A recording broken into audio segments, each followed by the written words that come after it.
Oi, gente, tudo bom? Aqui é o Victor e vamos dar continuidade aqui ao nosso Lendo Hellboy. Não é um nome muito original, mas é o que melhor encaixa, no final das contas, desse projetinho aí, tá bom? A gente vai continuar lendo aqui, a gente vai ver O Despertar do Demônio, no original Wake the Devil, mas antes disso eu tenho alguns recadinhos para passar para vocês, tá? O primeiro deles é que finalmente chegou Corpo Estranho, finalmente o meu livro, ó, só meu chegou. Ele tinha sido iniciada a pré-venda dele há um tempo atrás, eu divulguei muito, muito. E esse aqui é o meu romance, né? Esse aqui não é um livro que eu participei de contos, não com o resto do pessoal, eu não ganhei nenhum edital, eu simplesmente resolvi publicá-lo, né? Eu já vinha trabalhando nesse livro há um tempão e agora finalmente ele veio à luz do dia, né? Finalmente ele nasceu. E eu tô muito contente com o resultado, assim, a capa ficou muito bonita, como vocês estão vendo aqui. E para aqueles que não estão vendo, que estão no Spotify, porque eu resolvi colocar no Spotify também, é basicamente um livro de fantasia urbana, né? Eu me inspirei bastante, não só no Hellboy, mas em outras coisas que eu costumo ler para poder escrever esse livro aqui. E eu fiquei bastante feliz porque essa fantasia urbana ela é bem divertida. Eu gostei muito de escrever, eu fiquei muito feliz com o resultado, então eu acho que vai ser divertido para vocês lerem também, certo? Basicamente fala sobre um cara chamado Davi e ele acabou de mudar para poder ficar mais próximo do trabalho. E só que o problema é que a lua de mel acabou muito cedo, né? Ele viu que a rotina e as responsabilidades da vida adulta meio que impedem ele de aproveitar a casa que ele tanto lutou para ter, né? De que ele tanto lutou para conquistar. E bom, no fim das contas ele descobre que essa casa tem um visitante ali meio inesperado que ele não estava contando. E, bom, basicamente é isso. Eu não quero dar muitos spoilers, mas, de novo, tá, gente? Eu acho que é um livro que ficou muito legal. Ele tá com 339 páginas. Aqui, deixa eu abrir para vocês. Deixa eu abrir aqui. É isso mesmo, 339 páginas. Ele tá muito legal. Eu acho que a história ficou bem bacana.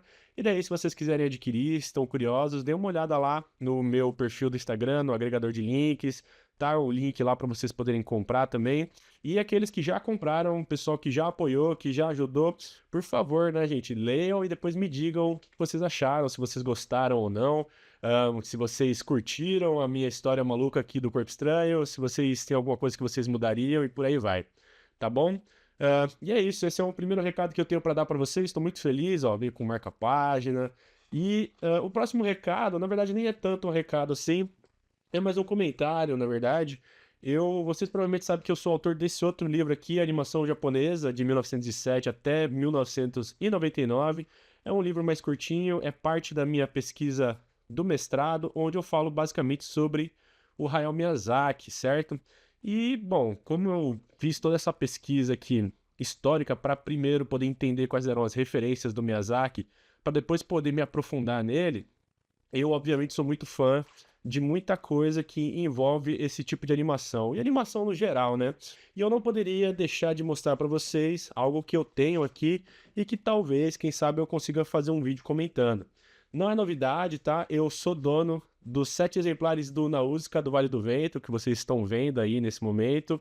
E esse aqui foi um achado, né? Eu achei num sebo lá em São Paulo, original em japonês, certo? Então, para aqueles que estão vendo no YouTube aqui, vocês conseguem ver algumas coisas. Vou até aproximar aqui. É original a obra do Miyazaki, do Nausicaa do Vale do Vento, em japonês. E é muito legal, só que eu não consegui ler. Eu não consegui ler porque eu não domino a língua japonesa. Essa é a verdade, tá, gente? Então, eu me deparei hoje com isso aqui, né? Eu já sabia que existia, mas eu resolvi comprar, que é o Nausicaa do Vale do Vento, volume 1, feito pela JBC, né? Trazido aqui pelo Brasil com a JBC. E eu resolvi começar essa jornada agora de ler o Nausicaa para realmente poder entender como é que foi essa questão da adaptação desse quadrinho, desse mangá para o filme, né? O filme é muito conhecido, foi ele que meio que possibilitou o Estúdio Ghibli de nascer, foi ele que possibilitou o Hayao Miyazaki ter verba também, junto com o Toshio Suzuki e o Isao Takahata, para poder fundar o estúdio deles e começar a fazer os seus próprios filmes. E daí eu tô pensando em fazer algo parecido com o que eu tô fazendo aqui no Hellboy, né? De repente fazer uma leitura, né? E é engraçado porque eu tô muito dos quadrinhos ultimamente, né? Eu li o Hellboy, pretendo ler o Nausicaa, e eu terminei também recentemente esse volume aqui do Gens Pés Descalços, o Nascimento de Gen, o Trigo Verde, volume 1. também, só que esse aqui trazido pela Conrad, né? Esse aqui foi um presente de amigos que foram pro Canadá. A Mariana, ela foi pro Canadá com o Renan. E, bom, ela deixou isso aqui pra mim. E eu conhecia, né? Eu acho que Game Pés Descalços é muito conhecido, mas eu nunca tinha visto nada, né? Eu nunca li nada a respeito, nem vi os filmes, nem adaptações animadas. Mas eu sabia que a história era sobre guerra, né? Eu sabia que se tratava sobre o Japão após a queda da bomba atômica. E eu terminei esse primeiro volume, achei diferente, achei bem interessante. E talvez eu comente sobre isso também, tá bom? Mas talvez num outro formato. O Nausicaa talvez eu faça nesse formato do Hellboy, tudo bem? Era isso, gente, que eu queria falar pra vocês. Mostrar as coisas que eu comprei, mostrar esses novos projetinhos doidos aqui e fazer um jabá também do Corpo Estranho, que é o meu livro, tá, gente? Olha, eu tô tô muito contente mesmo. Talvez para quem é muito fã de Hellboy, consiga encontrar aqui realmente as referências que eu coloquei aqui nesse livro, tá? Não só de Hellboy, mas de muitas outras coisas aqui. E é divertido, tá, gente? Juro por Deus que vocês vão gostar. E agora também, antes da gente começar, antes de falar a respeito de tudo isso, eu queria ler alguns comentários que foram feitos nos últimos vídeos, né? No vídeo dos Lobos de Santo Agostinho, o Flávio Alves 2051 comentou: Hellboy é um dos meus heróis favoritos, pena que é pouco explorado. Eu fico pensando em uma série dele no estilo daquela animação dos Gárgulas. Seria muito massa. E eu respondi pra ele ali no comentário também, ele fala: eu falei, nem me fala, eu adoraria ver algo assim. Não curto o estilo dos filmes animados que existem do universo Hellboy também. Eu penso mais que o Genndy Tartakovsky, que é o criador de Samurai Jack, poderia fazer algo do tipo assim também. A gente tem um outro comentário da Natália Menecussi, onde ela comentou na live que eu fiz do Escreva Comigo há uma semana já, e ela falou, não importa como e quando, sempre haverá o Victor falando sobre Hellboy, porque eu também comento, né, do Hellboy naquela live, né, são lives que eu tô fazendo exatamente para não deixar o canal parado, porque nem sempre eu vou ter tempo de fazer esses vídeos gigantes desse tipo, e principalmente também porque eu queria ter esse espaço para poder me incentivar a escrever e vocês também continuarem a ter alguém, uma companhia ali para acompanhar também. Tá certo, gente? Vamos lá para nossa discussão sobre Hellboy, né? A gente vai continuar lendo aqui o Omnibus Volume 1, só que dessa vez vamos avançar um pouquinho. A gente vai ler. Deixa eu achar aqui a história rapidinho. Mais pra frente, mais pra frente. Opa! Nós vamos ler O Despertar do Demônio, capítulo 1. Só para falar um pouquinho a respeito da ficha técnica, né? Eu meio que pulo isso em alguns momentos, mas ele é escrito e ilustrado pelo Mike Mignola, é colorido pelo James Sinclair e o Dave Stewart. Ele tem as letras, né? Pelo Pat Brousseau e foi editado pelo Scott Ellie. Ele foi originalmente publicado como Hellboy Weekday Devil 1 ao 5 e o número interno de publicação é o 7 ao 11. Ele foi publicado de junho a outubro de 1996, tá bom? Então é esse aqui que a gente vai acabar lendo hoje. Eu fiz um roteirinho bem comprido em relação a esse aqui, diferente dos outros, que eram histórias um pouquinho mais curtas, porque eu acho que a gente vai precisar, né? Tem bastante referências, bastante mitologias que eu gostaria de tratar aqui também, e por isso eu acabei fazendo essa leitura aqui mais aprofundada. A gente começa, né? A gente abre aqui a nossa aventura com um helicóptero em algum lugar nevado, o helicóptero da Zinco, que é uma empresa que vai se repetir aí em alguns momentos, não só na história do Hellboy, nessa história, mas também em outras do BPDP, dos ônibus do BPDP e tudo mais. E daí tem um cara que tá descendo aqui, ele tá invadindo esse castelo abandonado, ele encontra alguns cadáveres de nazistas e o logo do projeto Ragnarok aqui. E daí ele encontra figuras que a gente já tinha visto anteriormente aqui. Ele encontra esses três nazistas aqui, a Ilsa Hofstein, o Leopold Kurst e o Von Klemt, que são os nazistas que a gente viu lá junto do Grigori Rasputin no projeto Ragnarok. E daí esse cara aqui, que ele é o CEO da empresa Zinco, né? Roderick Zinco, que é o fundador, ele foi contactado pelo Rasputin, que basicamente falou para ele a respeito da revelação do dragão do Ogre do Jahad, e foi ele que falou para ele ir atrás desses comparsas, desses asseclas, desses discípulos, e despertá-los, e tirá-los, e ajudá-los com o que for preciso.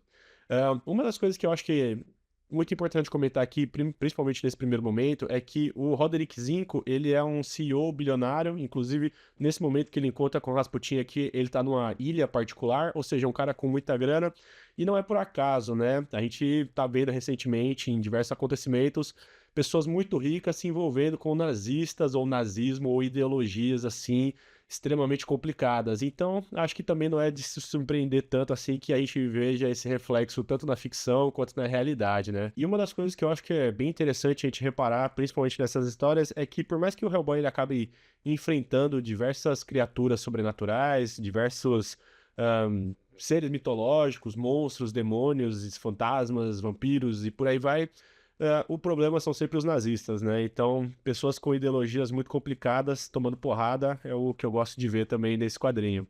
E basicamente a gente percebe que o Roderick Zinco se junta com aqueles três e eles agora estão em Nova York, num bairro do Sorro ali, um ano depois disso tudo, e eles estão num museu de cera, que é um lugar muito diferente, né? A gente vê que tem umas figuras muito esquisitas. Eu gosto sempre dessas representações que o Mike Mignola coloca aqui. E a gente dá de cara com o nosso querido Vlad Tepes, ou Conde Drácula, como ficou famoso também. Isso aqui é uma escultura de cera. A gente tem essa figura desse pequeno demôniozinho aqui e essa mulher com a boca sangrenta. Não é confirmado em nenhum momento, mas eu acho que essa aqui é a Elizabeth Bathory, né? E ela também é considerada uma vampira. Ela apareceu na série do Castlevania também, da Netflix. A gente vai ver o nome dela depois aqui, né? E dessa aqui, a Ilsa aparece, xinga esse homem aqui de porco, né? Schweins em alemão, inclusive tem a notinha aqui de rodapé falando exatamente isso. O cara conhece ela, ele toma vários e vários tiros, e a gente tá de cara com essa outra figura de cera aqui, que parece o Leme do Motorhead, né? E, bom, basicamente é aqui que a história vai se iniciar. A gente começa primeiro com o nosso querido Roderick Zinco, né, o CEO nazista, ajudando outros nazistas, e agora a gente vai partir aqui para esse mistério. A gente está de novo aqui no Bureau, né, na pesquisa, em Connecticut, onde tem algumas árvores, a gente tem aqui uma cachoeirinha atrás, deu para ver em algum outro momento, e o Tom Manning, junto com a Kate Corrigan e mais uma galera, estão passando o briefing da missão, né, e eles estão falando principalmente a respeito desse cara que é o Vladimir Giurescu, né, que representado aqui na figura desse personagem do Mike Mignola é uma figura que eu infelizmente não consegui encontrar nada, então ele realmente foi inventado. O que diz basicamente que ele participou de algumas guerras, assim como ele também participou das guerras napoleônicas, ou seja, é um cara que viveu muito, muito tempo, não só por isso, mas aparentemente existe toda uma lenda onde ele foi ferido várias vezes e por ele ter sido ferido, ele foi levado de volta ao próprio castelo e uma semana depois ele estava bem, ele estava completamente recuperado. De novo, né, eles passam todo um tempo aqui falando a respeito das pessoas com que ele se relacionou, até que eles chegam de novo na Ilsa Rupstein, né, que é essa nazista que a gente está vendo aqui também.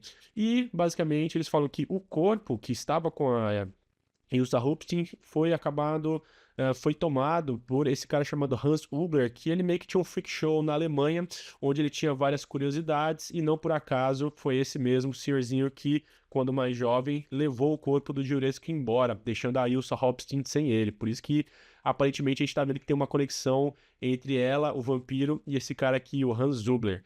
Basicamente, a gente vai ver também que vai ter várias imagens do projeto Ragnarok e esse quadro aqui do Hellboy falando, né, mostrando a expressão dele. E o Hellboy tá preocupado, querendo ou não. A gente vai ver mais pra frente também que ele tá em negação em alguns momentos dessa história, né? Basicamente vai ter muitos e muitos balões de conversa falando a respeito disso. A Kate vai chegar um momento que ela queria ter ido aqui para poder fazer essa missão. Ela até fala que ela insistiu, mas infelizmente o Tom Manning, que é o principal, né, que ele é o diretor nesse momento, ele fala que não só os agentes da Ativa, elas falam que eles tinham 3 locais, por isso a equipe vai se dividir em grupos menores, e a gente vai ter aqui o Hellboy indo sozinho, inclusive ele reclama, falou, pô, não é justo, eu vou sozinho, e daí a gente vai ter o Sr. Clark, que vai com o Sapien, e o Sr. Waller, que vai com a Lee Sherman, né? E esse cara novo aqui, que é o pequeno Leech. E daí, bom, o Sr. Leech, e esse cara aqui, ele aparentemente, por ser um novato, tá começando ali no Bureau de Pesquisa e Defesa, ele vai ser um camisa vermelha, né? Ele vai tomar um tirão baço e vai morrer em algum momento. Se ele tivesse ido com o Hellboy, com certeza ele tava morto, né? E daí, no fim das contas, a gente tá vendo que o Hellboy, ele tá realmente em negação. Ele fala, ó, acho que a gente não vai encontrar com nada, tudo uma fantasia, uma balela e tudo mais, mas ele fala que, a Kate acaba falando, cuide-se bem, ele fala, tudo bem, eu conheço bons restaurantes lá na Romênia, vou comer frango com páprica, né? Então, a Kate tá bem preocupada, a gente pode ver aqui na expressão do rosto dela, assim como o Tom Manning, o Hellboy, ele não tá como ele costuma estar, né? Ele realmente não tá acreditando que isso vai levar a nada, mas como isso é uma história do Vermelhão, provavelmente ele vai se lascar, né? A gente tem aqui a Ilsa, de novo, a gente corta pra Romênia, e a gente tem essa ave. Isso aqui é um tema que tá recorrente aqui nas histórias do Hellboy, né? Essa ave de rapina com esses olhos amarelos, a gente vai ver também aparecendo em alguns momentos dessa história. A Ilsa aqui, ela tá recitando o Tigre do William Blake aqui para o corpo, o cadáver do Giuresco. E, bom, ela tá falando a respeito que eles se separaram, que ela era apaixonada por ele, que o Hitler, infelizmente, tá longe da vingança deles, porque ele já morreu, mas ela vai fazer o mundo sangrar por isso, né? E ela tem outros asseclas nazistas aqui, inclusive esse carecão aqui que a gente vai ver mais pra frente, e eles estão levando o Giuresco lá para as câmaras baixas desse castelo para que na próxima lua cheia ele possa ser revivido, né? E daí a gente vai ver aqui que de volta na Noruega a gente vai ter o Cronen e o Kurtz conversando a respeito se foi uma boa ideia ter deixado a Ilsa aí atrás dessa missão, porque ela tá emocionalmente envolvida com isso, né? Eles estão discutindo aqui bastante a respeito se isso faz sentido, se é uma missão que vale a pena eles investirem nisso, né? Eles estão falando sobre um exército de vampiros, que era uma ideia que ela estava encabeçando durante a guerra também. E, bom, no fim das contas, eles falam, bom, se isso não der certo, a gente tem outras opções, a gente tem outros projetos aqui, e daí a gente tem um laboratório cheio de cadáveres sendo revividos. E a gente vai ver aqui que no caso, em um deles, no caso, o Cronen, ele é especialista em reviver cadáveres. E daí, de novo, né, a gente vai voltar aqui, a gente corta agora de novo para a Romênia, só que dessa vez no avião, levando os agentes. O Hellboy, ele tá aqui sentado sozinho, de novo, em negação, falando que não vai dar em nada, isso aqui não é nada, é uma grande balela e tal, mas o Abe conhece muito bem ele, né? Eles estão conversando e o Abe fala, cara, eu tive lá na mansão Cavendish, eu sei como é que era, né? E daí, de novo, o Hellboy cita aquela outra história que a gente viu, que é o caixão acorrentado, né? Ele fala sobre como aquilo acabou traumatizando ele um pouco. Aí, a própria Liz fala a respeito disso, o Hellboy ainda fala que não, mas ela acha que sim, né, ela tem uma intuição feminina falando que algo vai acontecer. E a gente vai ter aqui o Hellboy com a sua jetpack, né, a sua mochila a jato, também da Zinco, não por acaso, né? E daí é só, eles falam que todo o equipamento tá novo e aprimorado, mas também não dão um paraquedas pro coitado, né? Daí o Hellboy acaba despencando de uma altura, e é muito legal porque ele começa a clicar, e daí no último clique a gente vai ter esse splash page aqui gigante, boom, de uma explosão. O Hellboy sempre se lascando. É muito legal porque ele tava teoricamente indo voar, pousar ali para poder fazer uma investigação, sem que ele seja notado, mas ele acaba despecando exatamente em cima da onde o problema vai acontecer. É muito legal porque esses caras aqui que a Ilsa tá reclamando, o cara é muito covarde, ele tá com medo de descer nas câmaras lá exatamente porque algo está para acontecer, né? E é muito louco isso, porque quando aí eu tava pesquisando um pouquinho mais a respeito dessa personagem aqui, a Ilsa Hopstein, ela vai ser muito importante não só pelo papel que ela desenvolve nessa história, mas futuramente também. Só que eu já havia visto um tipo de cinema, um tipo de filme que era feito, onde eu vi um nome muito parecido com o dela. O nome dela é de um filme chamado Ilsa, The She-Wolf of the SS, ou Ilsa, a Guardiã Perversa da SS, de 1975 ou 1974, não tem uma data assim que eu consegui achar. E ela faz parte, né, esse filme faz parte de um movimento conhecido como Nazi Exploitation, né? São os filmes de exploitation com temática nazista. E só para mostrar para vocês, falando um pouquinho a respeito disso, o Nazi Exploitation é um subgênero dos filmes de exploitation, né, e sexploitation que envolvem nazistas que cometem crimes sexuais, muitas vezes como supervisores de campos prisionais durante a Segunda Guerra Mundial. A maioria segue uma fórmula de mulheres na prisão, realocada apenas para um campo de concentração, campo de extermínio ou bordel nazista, e com ênfase adicional no sadismo, violência e degradação. O título mais infame e mais influente também, que define os padrões desse gênero, é aquele que a gente falou, é uma produção canadense, que é o Ilsa, The She-Wolf of the SS. E é muito louco porque esse filme, ele acabou sendo influente demais, né? E eu acho que é daí que o Mike Mignola acabou tirando o nome dessa personagem aqui, né? Eu não consegui encontrar o sobrenome, quer dizer, da personagem do filme, do She-Wolf of the SS, então não sei dizer se realmente faz parte disso ou não. Só para continuar, né, a respeito desse filme. Seu sucesso surpresa e sequências levaram cineastas europeus principalmente na Itália, a produzir dezenas de filmes semelhantes. Enquanto a série Ilsa foi lucrativa, outros filmes foram principalmente fracassos de bilheteria e o gênero quase desapareceu em meados da década de 1980. Os diretores italianos foram pioneiros em uma mistura de imagens sexuais e temas nazistas. Isso pode ser encontrado já em 1945, em Roma, Cidade Aberta, do Rossellini. Outro filme do Rossellini, Alemanha, Ano Zero, de 1948, conecta o nazismo à homossexualidade e à pedofilia. A controversa produção de obras de arte do The Dam, de 1969, dirigida por Luciano Visconti, sobre a ascensão à queda da família industrial alemã do Terceiro Reich, também é uma grande influência sobre o gênero. O filme apresenta uma de homens da SA homossexuais e descreve um dos personagens principais como um pervertido múltiplo problemático, posando com roupas de travesti, molestando garotinhas e cometendo isso com a própria mãe. Ou seja, filmes muito difíceis da gente assistir, gente. Eu não sei se eu recomendo ou não, se você tiver estômago pra isso, mas, assim, eu dei toda essa volta porque realmente o nome dela tem muito a ver com o nome dessa personagem. Eu acho que eu vou censurar muita coisa que eu falei aqui. Eu tô fazendo esses vídeos nesse formato de leitura porque eu tô evitando muitas edições, mas eu acho que nesse caso aqui eu não vou conseguir evitar.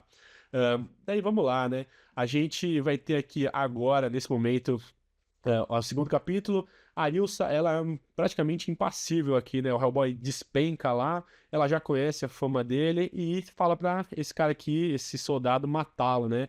E ele, não, eu não vou fazer nada disso. E ele fica com tanto medo que ele pula pela janela e se mata.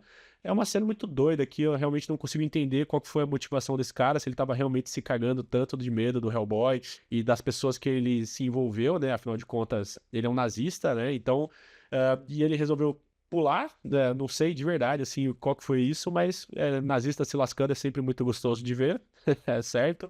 Esse cara aqui, o Unmensch, ele vai começar a dar porrada no Hellboy, e a tradução que colocaram aqui do Unmensch é monstro ou bruto, né?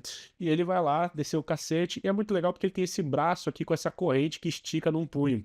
Isso aqui, se não me engano, deve ter sido inspiração para o desenvolvimento de uma outra obra, que é o Hellboy 2, do Guillermo del Toro. Lá no Mercado dos Trolls você tem um bicho, a Secla do Príncipe Nuada, que ele também tem um braço de ferro que estica com uma corrente desse jeito, né? E daí o Hellboy tá aqui tomando um monte de soco dele, ele fala Circus F, que segundo a tradução deles aqui é macaco de circo, né? Ele tá xingando o Hellboy, tá dando porrada. O Hellboy pega o braço dele aqui, arranca e começa a dar seu cacete dele também, no estilo você está se batendo, você está se batendo. A Ilsa, de novo, né? Impassível, ela não faz nada, o Hellboy desce e cai. E é muito legal porque tem essa coisa, né? Ele desmoronou dentro do castelo e acaba desmoronando para os andares de baixo, e aí o Ilsa nem se mexe, né? E aqui a gente vai ter um pequeno flashback, a gente corta essa cena para um pequeno flashback dentro daquele Stonehenge de novo, né? O Von Klempt, que é o Von Krupt, que tá falando aqui, ele vai aparecer de novo. A gente vê que pelas cores, né, dá para notar que é o flashback, então isso aqui é muito legal, é um recurso muito bem utilizado. E eles estão falando que a invocação do Hellboy naquele momento foi um fracasso, e o Vladimir fala que não foi um fracasso, né? A Ilsa e os outros asseclas dele, eles comentam, falam, mestre, o que nós devemos fazer? Nós devemos esperar.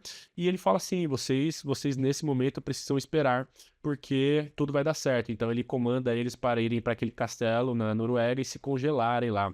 E nesse momento o Rasputin aparece aqui de novo, dessa vez em forma de fantasma para Ilsa, né? E, bom, esse é um momento onde ela estava esperando o mestre dela voltar para poder dar mais ordens, né? Até o momento ela estava acreditando que o Zinco, né, o Roderick Zinco, estava falando a verdade, mas dessa vez realmente existe essa aparição do Rasputin aqui falando com ela.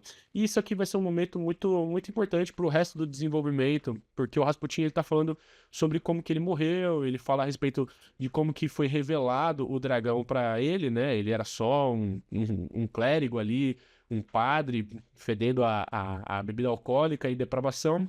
E no fim das contas, ele foi revelado o segredo do dragão, o Ogdur Jahad, que é uma figura mitológica que está aqui flutuando no espaço. São 7 dragões que são são as criaturas mais terríveis e poderosas que existem aqui no universo do Hellboy, a não ser, talvez, pela própria mão do Hellboy, né? Que foi... Bom, não vou dar spoiler agora, depois a gente comenta sobre isso na hora certa, certo? E daí a gente vai cortar aqui para uma cena onde vai ter alguns padres rezando para protegê-los do Ogdrujahad. E é muito legal porque nesses casulos de cristal a gente consegue ver um pouco deles aqui, assim como no filme do Guilherme Del Toro, né? O filme do Guilherme Del Toro, os dois, eles são boas referências visuais, assim, para poder visualizar como que são essas criaturas, esses monstrengos aqui. E eles estão lá flutuando no espaço, dentro de algum lugar que é inalcançável para todo mundo. E a gente corta, né? A gente corta pra essa cena aqui, a gente sai dessa coisa meio cósmica, meio horror cósmico, Eldritch Horror, Lovecraftiano, e a gente volta pro Hellboy. Ele vê aqui o braço do Unment arrancado, e ele fala, pô, esse cara não deve ter ido longe com tanta perda de sangue. E é muito louco porque são pequenas inserções, né? O tempo todo o Mike Mignola, ele tá cortando pra lá e pra cá, como se fosse um filme realmente, e agora a gente corta pra cidade que tava ao redor do castelo. E daí a gente tem esse senhorzinho aqui que tá sendo chamado pela filha, pai, você não vem comer? E ele reconhece essa mesma ave de rapina que a gente tinha visto com esse olhar amarelo, né? E ele reconhece, ele falou, ó, ele voltou. Então, o Giuresco, né, a família dele já eram nobres que estavam aí há muito tempo, e esse senhor, ele provavelmente tem idade suficiente para lembrar de antes, né, do Giuresco ter sido morto, entre aspas, dessa última vez. E ele reconhece os sinais, ele fala, olha, ele voltou, e daí ele fala que os filhos e as filhas devem dormir com os seus terços, que na manhã seguinte eles têm que ir embora, e que ele vai ficar, né? Ele vai tentar fazer alguma coisa lá também.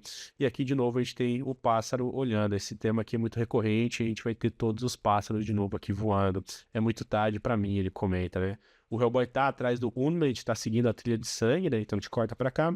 E a gente vai ter, e agora a gente vai ter esse vampirão velhão aqui bebendo o sangue do cara, na maior cara dura, né?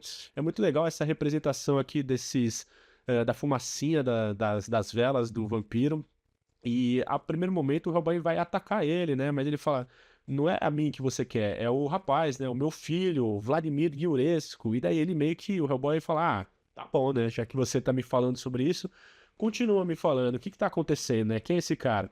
E ele explica a respeito das antigas amadas do Giuresco, Voica, Irina, Caroline, Mera, Iana, Catarine. É tipo as noivas do Drácula também, né? Eu acho que tem muita inspiração. O Mike Mignola, ele já disse realmente que o Drácula é um dos filmes e livros favoritos dele, assim. Então, se eu não me engano, deve ter alguma versão onde realmente ele dedica essa história ao próprio Drácula, né? É muito legal porque o pai, ele é todo ressentido. O Giuresco se apaixonou pela Ilsa Hupstein também, e ele fica muito bravo, ele fala, ah, cadela nazista, miserável, ele não deveria ter ido com ela, tal, mas acabou indo, e acabou dando no que dando, né? É muito louco porque o pai do Hellboy aqui, desculpa, o pai do Giuresco, ele tá todo numas grandes revelações a respeito de como que foi, né? Ele explica como é que foi que ele reviveu o próprio filho, ele fala que ele sacrificou todos os cães, depois todos os servos, depois de muito tempo, depois de 3 noites, ela foi visitá-lo, e ele começa, aos pouquinhos, a introduzir uma outra personagem que vai ser muito importante, né? Eu gosto muito dessa representação aqui, dessas coisas que o Mike Mignola faz, desses cenários, com os livros, com as paredes, eu acho que é muito legal. E ele entrega aqui pro Hellboy um livro onde está escrito Lâmia. E daí, de novo, né? Eu fui pesquisar para ver o que diabos era isso, né? O que é uma lâmia? E só para vocês verem aqui, Lâmia, na mitologia grega, era uma rainha da Líbia que se tornou um demônio devorador de crianças. Chamava-se também de Lâmia certo tipo de monstros, bruxas ou espíritos femininos que atacavam jovens ou viajantes e lhes sugavam o sangue. Então a gente está vendo aqui que ela é um tipo de vampiro. Diversas histórias são contadas a respeito de Lâmia. Sua aparência também varia de lenda para lenda. Na maior parte das versões, contudo, seu corpo abaixo da cintura tem forma de uma cauda de serpente. Essa versão popularizou-se especialmente a partir do poema Lâmia, publicado em inglês por John Keats em 1819. Diodoro Sículo, por sua vez, a descreve como uma mulher com um rosto distorcido. E daí, bom, de novo, né, a gente tá vendo que essa figura desse livro aqui meio que representa exatamente isso, né? Ela tem o corpo de baixo aqui de uma serpente, apesar de ter asas aqui. E é muito legal porque o livro que o pai do Giuresco, esse vampirão aqui, ele dá pro Hellboy é tão velho que ele simplesmente se desfaz, né? E ele fala, né, de novo, a respeito de que já é tarde, o filho dele está sendo revivido nesse momento, a lua cheia já está no seu auge de novo, e que ele pediu pra Hecate, ele pediu pra Lâmia, ele pediu pros espíritos trazê-lo de volta e ele vai voltar, né? E é tarde demais. O Yuresco, ele já está voltando, o Hellboy não pode fazer nada a respeito disso. E o pai dele fala, é tarde demais, e dá uma facadinha nele. É muito legal porque, como ele tá de costas aqui, a gente consegue ver ele sacando o punhal pra dar nas costas do Hellboy. Ele fala assim, né? Falou, eu mereci isso, pois fui besta a ponto de sentir pena da sua cara feia. Eu não vou repetir o erro. Ou seja, se você encontrar um vampirão velho que tá balbuciando aí no porão de um castelo a respeito do próprio filho, talvez não seja uma boa ideia ficar de costas pra ele, né? Ele vai provavelmente tentar fazer alguma coisa com você. O Hellboy enfia as velas na cara dele, ele é quase uma múmia, né? A gente pode ver aqui também. E ele morre, né? Ele pega fogo, basicamente. E daí a gente vê aqui o Hellboy, ele tá olhando pra essa cena toda aqui da lua, e ele fala, tá fácil demais, né? Esse aqui tá muito tranquilo.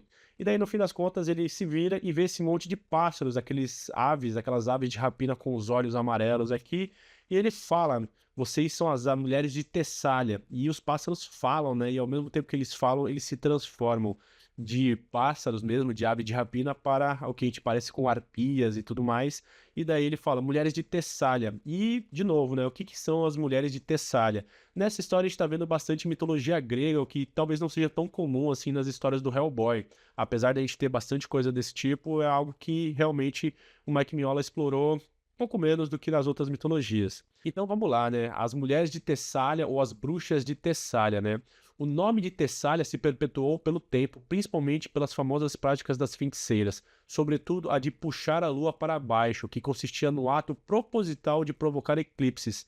Tal rito adquiriu tamanha importância que se perpetuou até a atualidade. As inúmeras obras literárias, ainda no primeiro século, de poetas como Propércio e Vigílio descreviam a prática das mágicas de mulheres chamadas de Pharmakaides. Podemos também perceber que tais referências nos versos de Platão em Górgias, abre aspas, né? Como as bruxas da Tessália, que, como dizem, puxam para baixo a lua dos céus, fecha aspas. Ou de Apuleio, poeta romano do século II, que as descreveu em seu poema que elas eram capazes de fazer o céu cair, as nascentes secarem e destruir montanhas. É possível que o fato da região ser isolada no aspecto geográfico e cultural tenha corroborado para a propagação dessas histórias, e suas sacerdotisas eram reverenciadas tanto por pessoas comuns como por chefes de Estado.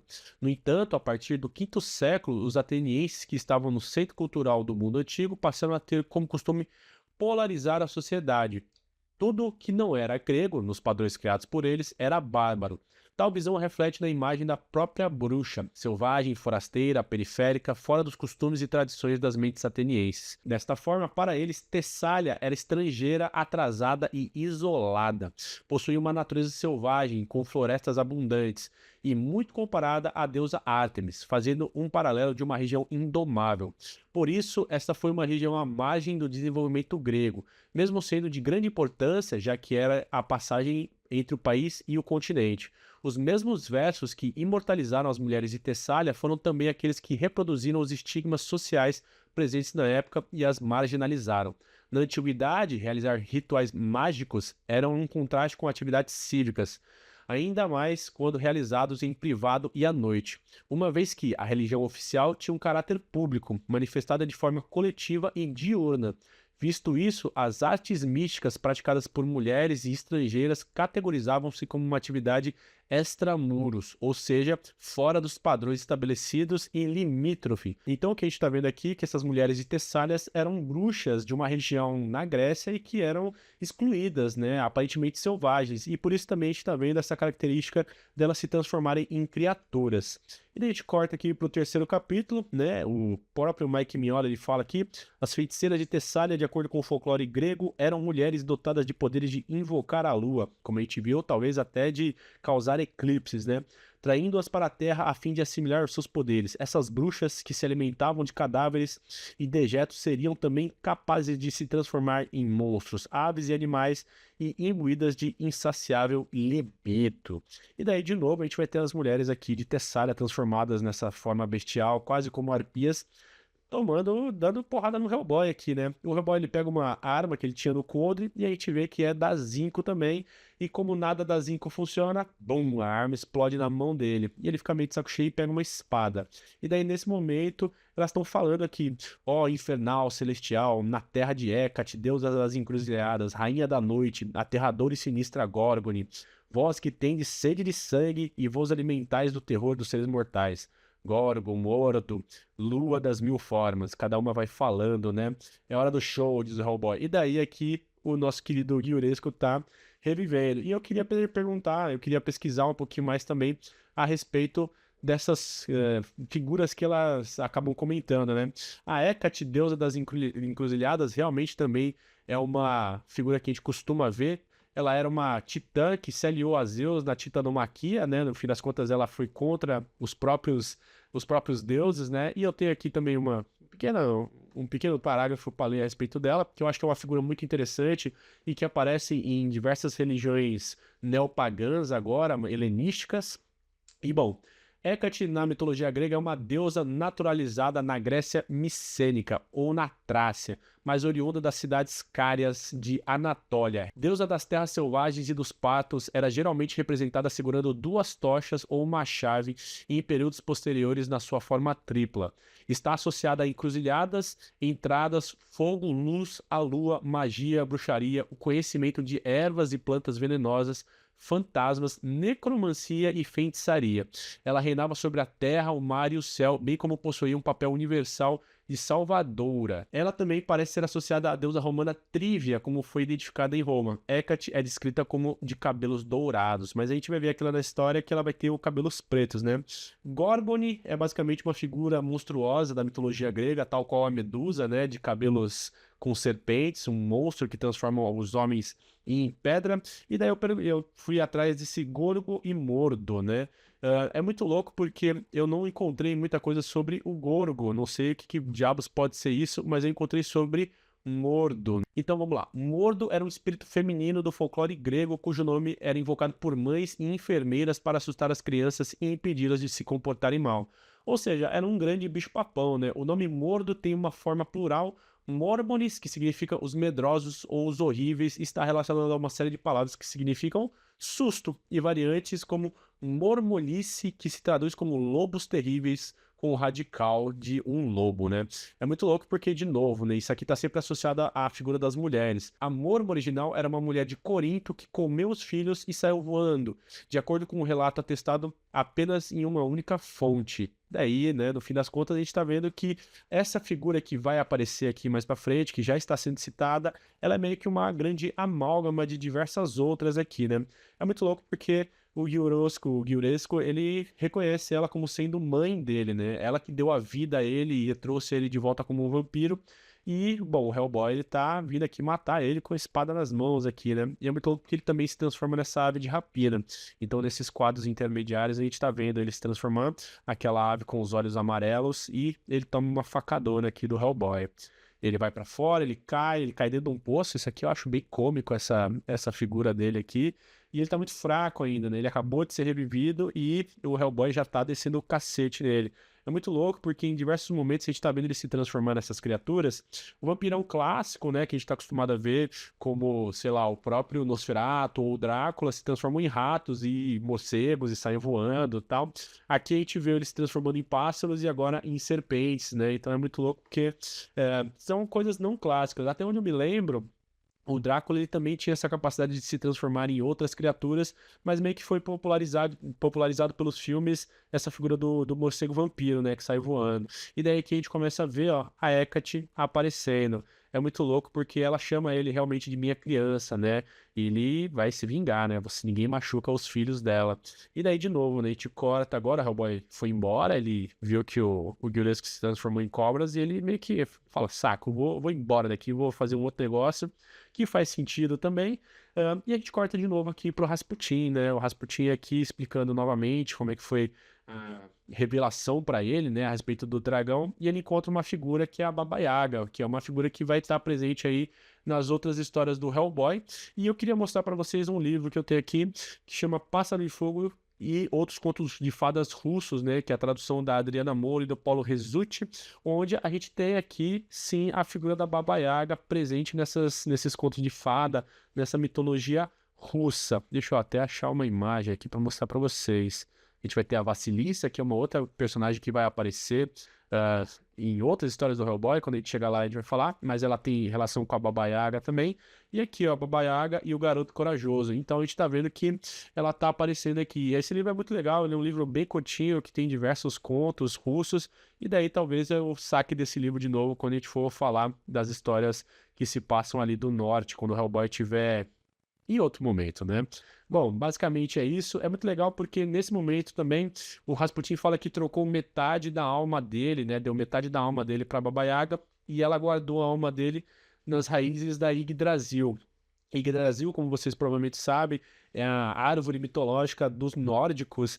E, bom, traduzindo em miúdos, a gente tem duas mitologias, tanto nórdica quanto russas, mas eu acho que não está tão distante disso, não, porque a antiga Rússia foi fundada por vikings, né, os Rus, e daí veio formar o Rus de Kiev, que depois se tornou a Rússia que a gente conhece. Então, essas duas mitologias, elas aparecem aqui concomitantemente, mas, assim, eu acho que não está tão distante uma coisa da outra também, tá bom? E de novo aqui, né, o nosso querido Rasputin, ele tá explicando a respeito de tudo que tá acontecendo, e a gente corta agora pra Liz com o Leech e o Waller, que são os agentes do BPDP, o nosso querido novato aqui, o provável camisa vermelha que vai morrer em algum momento, e ele tá perguntando pra Liz, né, poxa, senhorita Sherman, você saiu, né, eu li o relato do que aconteceu na Cavendish e você sumiu, e ela explica, fala, olha, eu saí um pouco, né, eu tive uma abstinência ali do Bureau, mas eu volto sempre. E a gente já disse isso, né? Já foi revelado em algum outro momento que a Alice,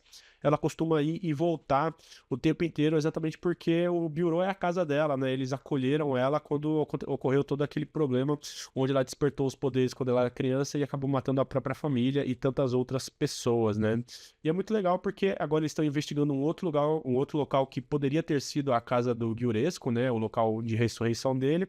Eles se dão conta com esse lugar aqui onde tem essa porta que aparentemente não tinha os símbolos antes. E daí eu fui pesquisar a respeito de que diabos é isso, né? E é um símbolo alquímico no fim das contas. E daí, pesquisando as palavras que estavam escritas aqui nesse símbolo, a gente descobre que isso aqui é um vitriol.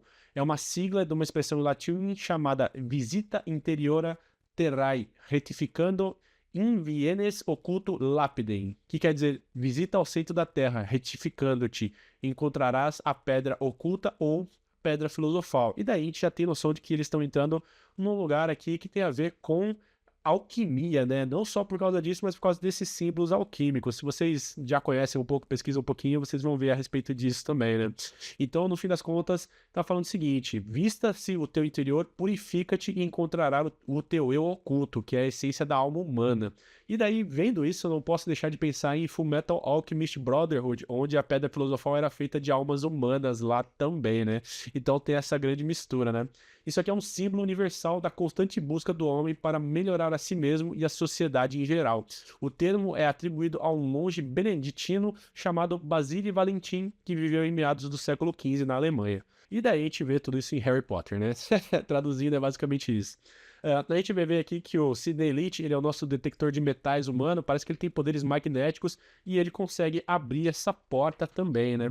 E daí, de novo, né, eu acabei encontrando, pesquisando a respeito dessa forma que aparece, mas não dá para deixar de associar isso também com a alquimia e com o fogo da Lee Sherman. A gente vai vendo que essa mulher aqui coroada e com essas asas tá segurando uma taça com fogo. E daí, de novo, né, eu tentei pesquisar a respeito desse símbolo específico, mas eu não consegui encontrar absolutamente nada, mas tem a ver com a Liz, né? Ela tá meio que diferente dentro desse ambiente, já começa pela maneira como ela tá entrando aqui. A gente consegue ver só a silhueta dela e os olhos, e a gente encontra um núcleo, que é o Roger, que é um personagem que vai aparecer em outros momentos também dessa história.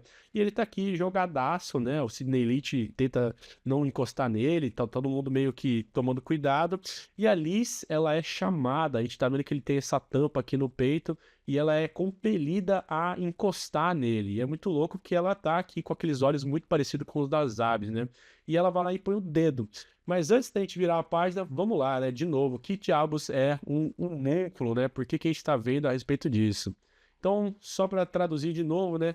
Homúnculo ou homúnculos é homenzinho, termo ampliado em diversas áreas do conhecimento humano.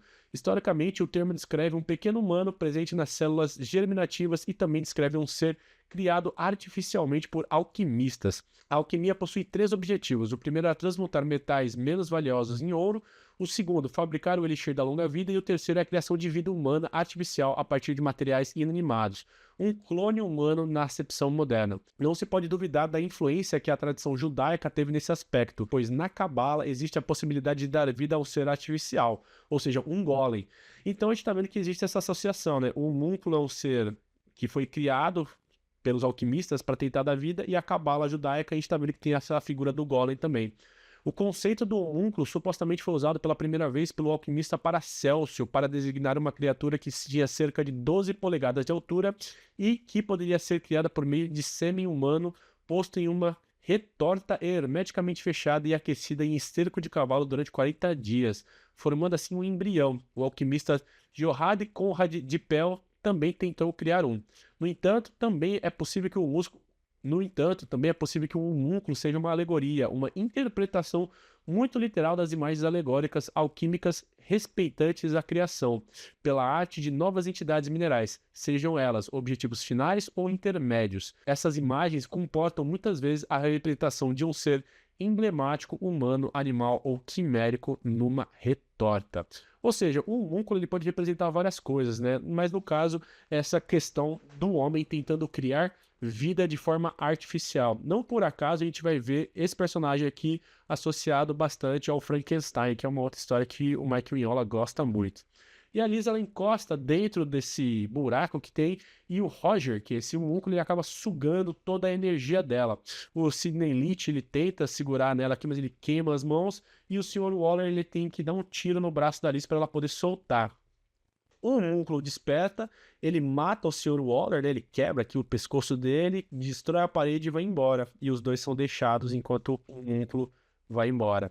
A gente corta aqui de novo e agora a gente está vendo que o Roderick, na Noruega, ele trouxe algo para os dois nazistas aqui, que é a cabeça do Von Klemt, que é essa cabeça desse oficial nazista que estava presente também durante o ritual, mas ele não acreditava tanto assim no Rasputin quanto o Cronen e o Kurtz, e a Ilsa e tudo mais, né? E aqui começa um pequeno conflito entre os dois. O Kurtz, que é o menorzinho aqui, ele fala que eles não deveriam confiar nele, e o Cronen fala, não, ele era meu amigo, a gente estava junto nessa pesquisa toda, então eu acho que não custa nada. É muito louco, né? Porque todos esses personagens, eles vão aparecer futuramente, né? A gente vai ver várias histórias e em locais assim que a gente nem esperava que eles voltariam, querendo ou não, né?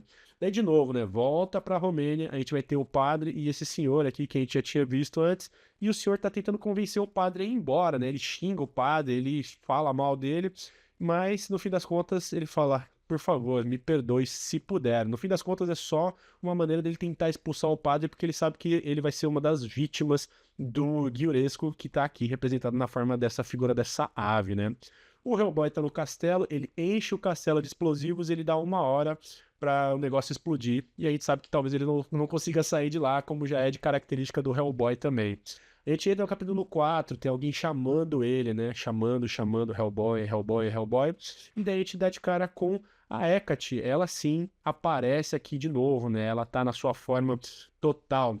A gente descobre que a Hecate ela foi amaldiçoada por um rei chamado Rei Thoth, e ela não pode estar presente na luz, né? Ela é tipo um vampirão também, ela não pode aparecer lá de maneira nenhuma, né?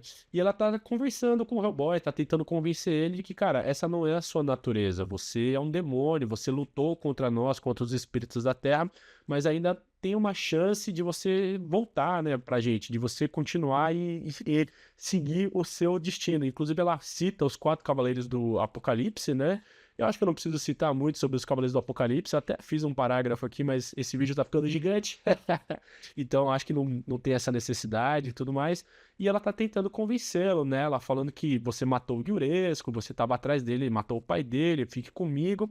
E o Hellboy, ele nega, né? Como já é característico dele, ele nega tudo isso, ele não quer saber da Hecate nem nada, e eles caem na porrada. Ele até chega em algum momento, ele fala, olha só, em consideração ao seu papel importante de figura mitológica, eu ia até pegar leve, mas você é uma completa doida. E ele começa a dar porrada nela, Ele pega uma das lanças, empala ela aqui, e ele lembra falando que ela não poderia estar, né, na luz do sol, e ele joga ela para fora. E daí ela começa a desintegrar na luz do sol, nas formas dessas cobrinhas aqui também, né? E daí, como sempre, 1 hora ele ficou conversando com ela, não deu tempo, e bom, o Hellboy tá bem ali do lado quando o castelo explode. A gente corta no bureau, todo mundo tentando conversar. Agora o Abe tá aqui conversando com eles também. Ele fala, ó, no mínimo é obra do Hellboy. Então eles meio que já sabem disso também, e eles vão lá investigar, né? Corta lá, a Ilsa, ela vê também o Guiuresco, ela pergunta, né? E ele fala, ele cumpriu com o papel dele. E daí ele aqui, ainda como fantasma, vai fazer com que a Ilsa cumpra o papel dela. Abre essa portinha aqui no chão, bem estilo Looney Tunes mesmo, e de dentro dela sai uma dama de ferro, né? De novo, eu acho que também não preciso muito falar sobre Dama de Ferro, ou a Virgem de Ferro, ou Donzela de Ferro, porque tem vários exemplares disso, e basicamente é um instrumento de tortura, né? É uma cápsula de ferro que com diversos espetos dentro, como a gente tá vendo aqui. E junto dessa Dama de Ferro aparece essa pequena criaturinha, que a gente vai descobrir que o nome dele é Koku, e não por acaso ele tá junto da Baba Yaga, né? Que é a avó, né? Que é aquela figura matrona ali, aquela bruxa que ajudou o Rasputin em um determinado momento. E o Grigori Rasputin, ele tá falando aqui, né? Wilson, você tem que entrar, né? Você vai estar lá, né, dentro dessa Dama de Ferro para você poder cumprir com o seu objetivo final. E ela fala, mas eu vou entrar aí, eu vou morrer, e é muito legal porque as palavras elas vão ficando cada vez melhores, né? Quase como um sussurro. Mas ele convence ela e fecha ela lá dentro, e obviamente ela acaba morrendo. Inclusive a gente vê o sangue dela escorrendo por aqui, né? A gente vê toda essa cena é muito impactante, é muito legal também. E o Cocô ele vai embora, ele fala, eu tenho que ir embora, Grigori, neste mundo há humanos demais. E ele meio que fecha essa tampa, vai pra onde ele tem que ir. E o Rasputin fala, humanos demais? Não por muito tempo. E de novo, né, são coisas que a gente vai ver que vão acontecer. Essa galerinha aqui da cidade pega o Hellboy, arrastam ele, esse aqui é bem engraçado, né, o Hellboy é gigante. Eles arrastam ele e vão levar ele para algum lugar. De novo, as figuras dos pássaros aqui sempre presentes. E de novo a gente corta para Noruega. A gente está aqui com o Cronen, dessa vez falando com o Von Krumpt, e eles estão discutindo, né? O Von Krumpt fala, cara, isso aqui é uma loucura, vocês estão malucos, né? O Rasputin colocou essa ideia na cabeça de vocês, mas e daí, né? Vocês vão fazer o que depois? Você ficou congelado muito tempo. E ele fala sobre outros projetos e tudo mais. O Crone, ele até comenta em um determinado momento, fala, poxa, você ficou perdido numa floresta, eu te abandonei, e a gente descobre depois que essa floresta é no Brasil, uma floresta amazônica no Brasil. O Kurtz, ele ouve isso e ele fica muito bravo, porque ele é muito fiel ao Rasputin, eles começam a brigar, e o Cronen vai lá e dá uma facada nele nesse momento. E daí, né, eles estão o tempo todo reclamando. De novo, agora aqui o Hellboy, ele tá preso numa encruzilhada, a gente sabe que a Hecate é a deusa das encruzilhadas, e ele tá completamente preso aqui. O Hellboy, o Rasputin, no caso, fala que ele vai cumprir com o desígnio dele, ele querendo ou não. Então, cara, esse aqui é realmente uma história que acontece muita coisa, mas eu prometo que tá acabando, tá, gente? Esse vídeo vai ficar gigante, mas vai valer a pena. Capítulo 5, a gente corta de novo pro Abe, viajando aqui, agora no outro agente de mochila a jato, um cara muito estiloso, né, com tapa-olho e tal. Eles eles chegam na cidadezinha onde eles sabem que o Guiuresco estava lá, o castelo, tá todo mundo com as cruzes nas portas, tá todo mundo com medo. Eles estão tentando encontrar o rastreador do cinto do Hellboy. Eles entram na igreja e dão de cara com aquele padre, né? Aquele padre que o senhorzinho tava tentando expulsar da cidade. E tá aqui, ó, de novo, o rastreador muito parecido com o que a gente viu no filme. E é uma armadilha, porque eles vão encostar no padre e a cabeça dele cai. E daí o chão também desaba. E é muito louco porque esse cara aqui é empalado, ele pega no braço do Abe, o braço dele quebra, inclusive tem aqui a onomatopeia. Ele cai tudo lá, explode, e o Rasputin fala principalmente a respeito do que tá acontecendo. Ele fala, Ali Sherman, ela tá em ruínas, o Hellboy está preso e você vai morrer, eu vou acabar com você também. Então o Abe ele fica muito, muito assustado com essa jura de vingança aqui do Rasputin, inclusive dá pra ver aqui nessa expressão dele aqui. Embora as mãos que arremessarão a lança pertençam a outro, o coração que impelirá será meu. Então o Grigori Rasputin ele tá realmente jurando o Abe de morte aqui, né? E é muito louco porque a cabeça aqui do padre, ela continua falando, né? Ela fala: Abraham Sapien, está ouvindo os sinos submersos baladam por ti, desde as cavernas de Numbiabisk, nas terríveis profundezas negras. E a gente vai ver isso mais tarde também. E o Abe fica completamente aterrorizado. De novo, né? A gente vê as mulheres de Tessália, dessa vez na encruzilhada, aqui perto do Castelo Giuresco. A gente vê aqui todo o sangue saindo da Dama de Ferro e o próprio Giuresco, dessa vez completamente reformado, vampirão, com seu uniforme, com o bigodão do Leme do Motorhead, né? E daí ele vai avançando no Hellboy, e é muito louco que o Hellboy quebra o post onde ele tava, e daí ele bate no Giuresco, ele bate na cabeça do cavalo dele aqui, e ele explode. Essa é uma cena muito legal. De novo, eu acho que é o Mike Mignola indo completamente na parte do expressionismo, né? E a gente percebe, né? A gente aprende que para matar um vampiro, a única coisa que você precisa fazer é bater nele com muita força, né? Você não precisa de estaca, de fogo, de arrancar a cabeça, bala de prata, você não precisa de nada disso. É só bater com muita força que as coisas meio que se resolvem. Inclusive, eu já matei um vampiro fazendo isso, tá bom, gente? Vamos lá. E daí, no fim das contas, a gente tá vendo que isso tudo era um plano, né? O Giuresco, ele se sacrificou pro sangue dele poder correr de volta pra mãe e ele reviver a mãe dele, a Hecate. Dessa vez, uma grande mistura entre a Hecate, a deusa, a Dama de Ferro e a Ilsa Rasputin, tudo junto nessa figura que é muito metal aqui, né? Eu acho muito da hora também. E ela mata, entre aspas, o Hellboy, né? Ela morde ele e ele tá caindo no abismo, ele tá indo pro inferno. E é muito louco porque quando a gente tá vendo tudo isso aqui, a gente vê essas três figuras, a Baba Yaga, esse ser aqui meio élfico, que a gente vai ver mais pra frente, e essa figura encapuzada com essa máscara. E eles estão comentando a respeito do Hellboy, né? Eles estão em outro lugar.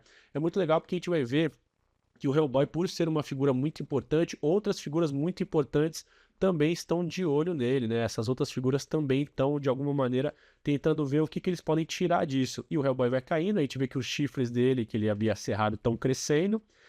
E tem essa voz falando que ele tem que libertar o dragão. E ele nega, como sempre, ele tá negando tudo isso, nada disso, né? E ele finalmente fala pra ele, né? Pois então, ele fala pra voz, vai se lascar, eu faço o que eu quiser da minha vida. E ele quebra os próprios chifres. E é muito legal porque eles comentam, né? Essas três figuras, elas comentam de novo, ó. Baba Yaga, essa figura élfica, e essa figura aqui com o rosto, eles falam, né? O rosto encapuzado e a máscara, eles falam, impossível.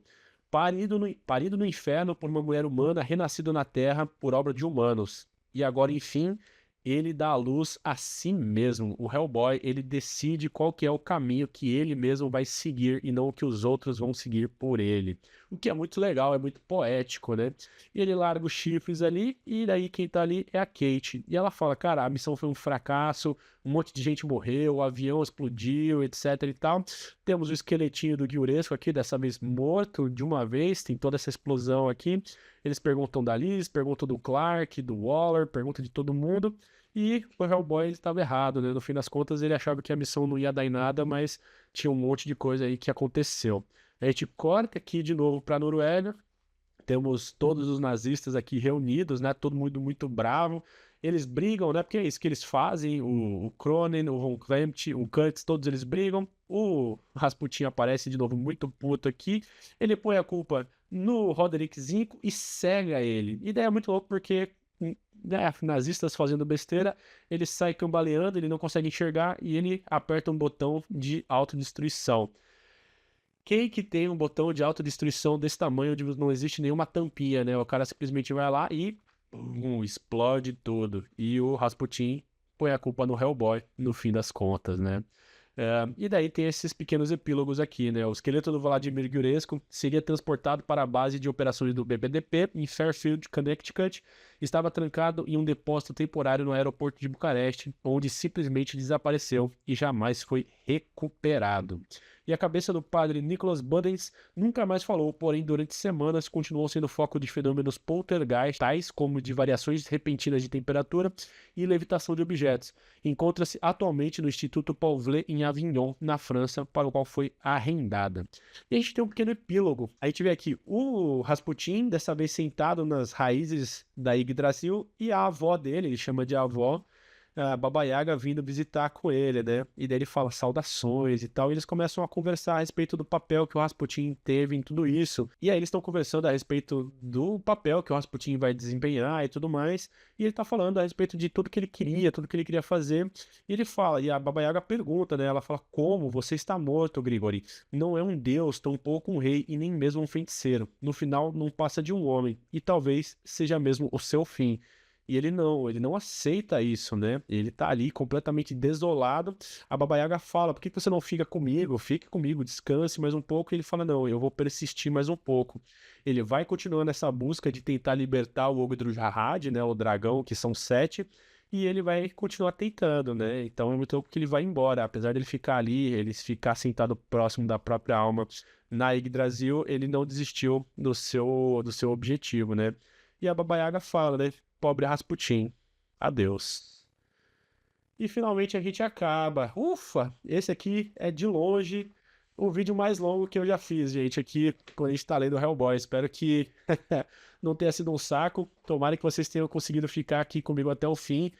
Nossa, eu errei muito aqui. Vai ser uma bela de uma edição, vocês vão perceber. Eu tava tentando evitar, mas não vai ter como, tá bom? E é isso, gente. De novo, né? Eu gosto muito dessas histórias, eu adoro Hellboy. A gente viu um monte de coisa muito interessante, personagens que vão voltar a aparecer no universo Hellboy e que vão ser importantes para o desenvolvimento do próprio personagem e para a história no geral. A gente vai ver esses temas também se repetindo aí nas outras histórias.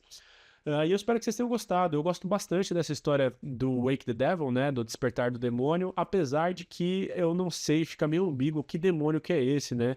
É a própria Hecate, é o Gyuresco, é o Hellboy? Quem diabos é esse demônio? Muita gente acha que é o próprio Gyuresco, mas eu tenho minhas dúvidas. Depois me digam aí o que vocês acham, tá bom?